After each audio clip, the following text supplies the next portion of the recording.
достор, көлгө бараткандар жана келаткандар жол эрежесин максимально сактап, бузбай айдаганга аракет кылган. Себеп дегенде мен баратканда эле жаңы безопасный город боюнча коюлган камерадан бир 7 тонн эсептедим. Ошондой эле трехножкадан бир 6 тонн эсептедим. Анан автоураган деп жана үстүнө камерасы бар татат го. Ошондон да бир 6 тонн эсептедим. Ошентип отуруп 3 камерага илиндим. Негизи эле анан жолду дагы көпчүлөр навигатор менен бири-бирине туура келбейт экен деп, бир жерде 60 деп турса навигаторда 40 деп турат экен. Сак болгула, жол эрежесин бузбагыла.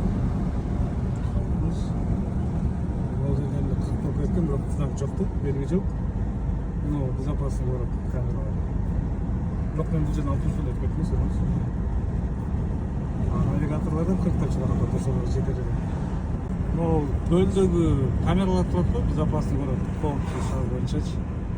Эмнеге 90 менен келатып эле, мен мисалы үчүн айга келип атасың 60 болду макул.